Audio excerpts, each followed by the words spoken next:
ডাক্তারদের সাথে কোনো মারামারি হয়নি বা কোনো হাতাহাতির ঘটনাও ঘটেনি। আমরা আমাদের শিক্ষার্থী ভাইয়েরা এবং আমাদের যে দীপ্তর বন্ধু বান্ধব ও আত্মীয় স্বজন যারা হাসপাতালে ছিল তারা নিজের পরিবারের একজন হারানোর কারণে শোকাহত ছিল।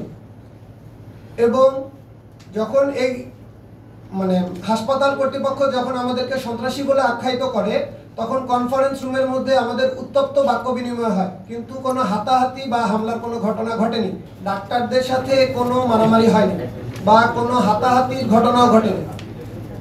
আমরা আমাদের শিক্ষার্থী ভাইয়েরা এবং আমাদের যে দীপ্তর বন্ধু বান্ধব ও আত্মীয় স্বজন যারা হাসপাতালে ছিল তারা নিজের পরিবারের একজন হারানোর কারণে শোকাহত ছিল।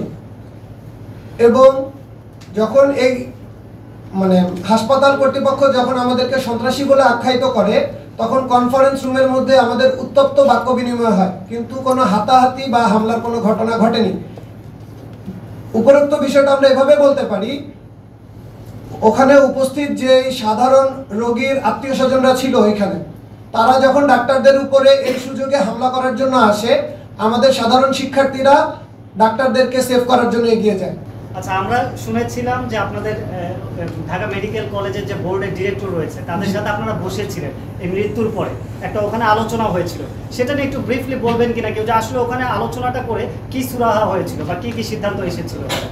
যখন আমরা কনফারেন্স হলে ছিলাম, যখন আমরা ডাইরেক্টর স্যার যখন ওখানে ছিল, যে আসলে ওখানে আমরা একটু বিচারের দাবিতে যে আসলে কেন এমন হলো অ্যাটলাস একটি তদন্ত কমিটি গঠন করা হয়, সেই উদ্দেশ্যে যে আসলে বিচারটা কিভাবে চলমান হবে বা আসলে আমরা বিচারটা পাবো কিনা, তদন্ত কমিটি গঠন করার উদ্দেশ্যে ওখানে কনফারেন্স হলে ওখানে আমরা সমবেত হয়েছিলাম। আমাদের প্রভিসি স্যার যখন আমাদেরকে আদেশ করেন যে আমরা যেন এখান থেকে চলে আসি, সবচেয়ে বড় বিষয় হচ্ছে যে যখন আমরা মিটিং করছিলাম কনফারেন্স হলে তখনই দীপ্তর পরিবার দীপ্তর লাশটি গ্রহণ করেন।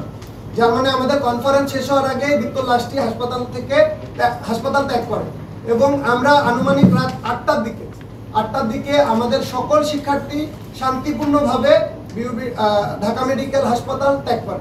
তারপর আলোচনা যে আসলে ওখানে এমন সবাই সম্মতি দেয় যে একটি তদন্ত কমিটি গঠন করে সুষ্ঠুভাবে এটা তদন্ত করে একটি বিচারের আয়ত্তে আনা হবে।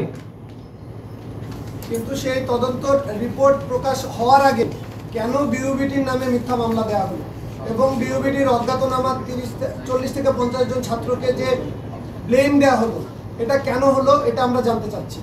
আর আমাদের যে তখন যে কনফারেন্স হয়েছিল সেই কনফারেন্সে মূলত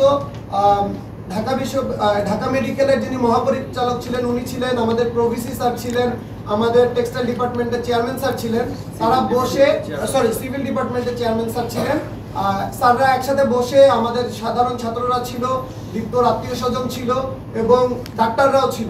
সো সেখানে যে কনফারেন্সটা হয়, কনফারেন্সটার মূল বিষয় ছিল দুইটা। একটা ছিল যে দীপ্তর আমরা হত্যাকাণ্ড করব কারণ এখানে আমরা সুষ্ঠু চিকিৎসা পাইনি। সো দীপ্ত হত্যাকাণ্ডের সাথে কারা জড়িত বা কেন সে সুষ্ঠু চিকিৎসা পায়নি, এটার জন্য একটা তদন্ত কমিটি গঠন করা হয়েছে এবং উক্ত তদন্ত কমিটি এটাও তদন্ত করবে যে ডাক্তারদের উপরে যে হেনস্থা হয়েছে সেখানে মূলত কারা জড়িত ছিল। আমরা যে ভিডিও ফুটেজগুলি দেখেছি সেখানে যতগুলি মানুষ দেখা গেছে, আমি শিক্ষার্থীর কথা উল্লেখ করব না, কারো গলায় কোনো আইডি কার্ড ছিল না। সো সেখানে কিভাবে শুধুমাত্র বিউবিটির নাম উল্লেখ করা হলো?